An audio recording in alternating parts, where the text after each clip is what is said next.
Yeah, I've always been just a big computer nerd. Mm.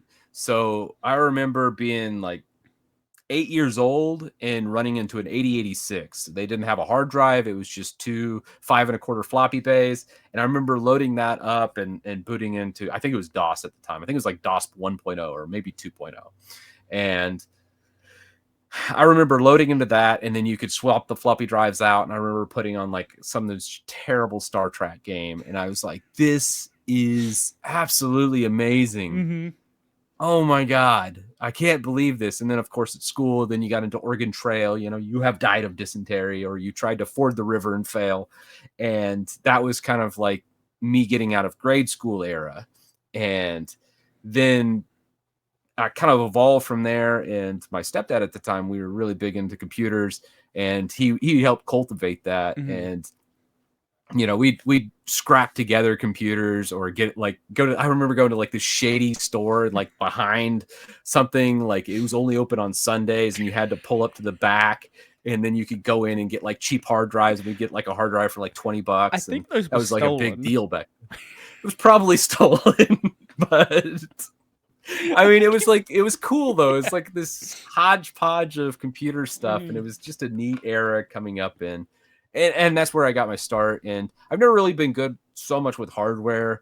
I've never been big into hardware, but it was always the software side of things that always spoke to me. And I got into programming in the 90s, and I fell off once I got into sysadmin work, and then just started doing businesses and just more infrastructure based. Mm-hmm. So I did all that, and Linux kind of came about in the early to mid 2000s with networking and mainly hacking Wi-Fi networks. At the time, I was kind of poor and I needed to get free internet. So I put together something. I was using Knoppix.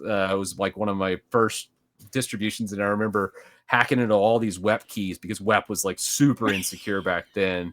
So you could just go wham, and if there was any traffic on a WEP encrypted network, I would just be in like a couple minutes. Mm-hmm. So I could grab all those networks, put them together, and man, that was fun. So that was kind of like my first start to Linux, and then obviously my career kind of took off, and coming into like 2010s, I started doing more building out telephony boxes. I was using CentOS and some of those Linux boxes and building those for big companies, even government agencies here like FEMA, National Guard, ATF, all that stuff. A lot of their on-site, if they have an operation somewhere and they wheel out mobile communications tower, most of the telephony boxes were built by me. And we did that. That was a lot of fun. So I learned a lot about Asterix and CentOS, and I had a good time in Linux, but I never really thought of it as a desktop environment. I mean, sure, you installed like Ubuntu here and there, but I never really treated it as an actual alternative because I was a big gamer. Right. A big PC gamer. And then keep going. And it wasn't till about 2016 when I hit like the pinnacle in my career where I was like, this sucks. I really just want to retire. This is awful. I don't ever want to work for like a Fortune 500 company again. You don't like being a number? Well, I was more than a number. I was the director. Oh, you're a director of numbers. I was the director of numbers. But at the same time, I was responsible for revamping this entire data center. But the company at the time, it just pissed me off to no end. It was this environmental agency, SWS, and they merged with like Eagle and some other waste management company. You remember that big oil spill in the Gulf? Remember yes. Deepwater Horizon? I think is what it was. It's ringing a bell. But they spilled like just tons of oil all over the place, and it just ruined the ecosystem and the whole Gulf. 2010? Yeah, I think it was just after the 2010s. I was 12 years old. I was not paying attention to it, but yes, I do remember it happening. Okay, yeah, that big thing. Well, the company that I got hired by basically cleaned all that up and made just a ridiculous amount of money. I think in that year they got close to clearing $1 billion. And I thought, well, that company obviously has some money. They are obviously going to have regular infrastructure and be put correctly, and they probably have like a good DR system. It'll be fine. No, it was not fine. I got hired there, and it was a complete nightmare from day one.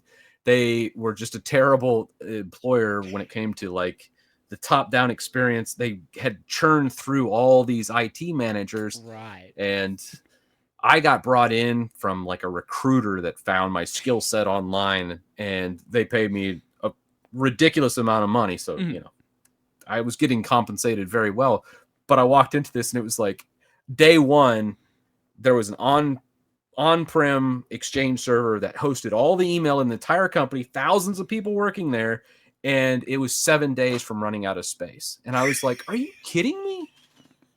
What are you guys doing for backup, by the way? And they're like, well, we really don't back up the whole system per se.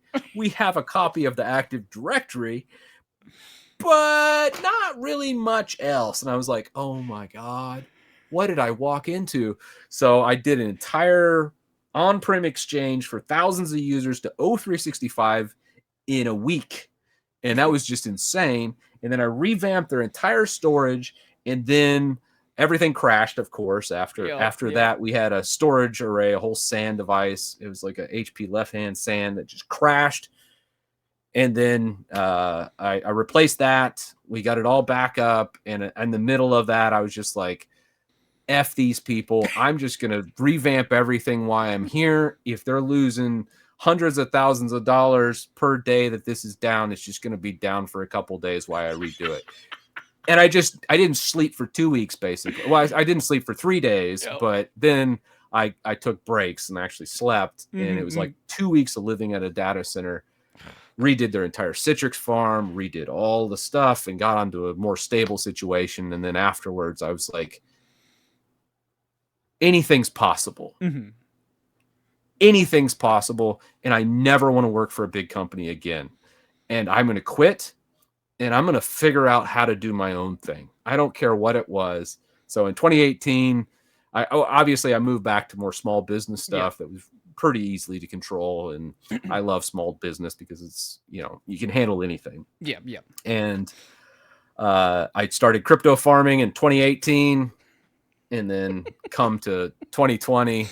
That obviously had a boom and bust cycle pretty rapidly. If you've been in crypto at any period of time, well, 2018 was a good year for me, or 2017 was a good year. 2018, most of the year was good until like midway through, and then not so much. And then I was like, I should start YouTube channel. All these kids on here are making stuff. I mean, there's this Linus guy and this other people. I mean, come on, I can make tech videos. I know a lot. And then Windows Server started videos.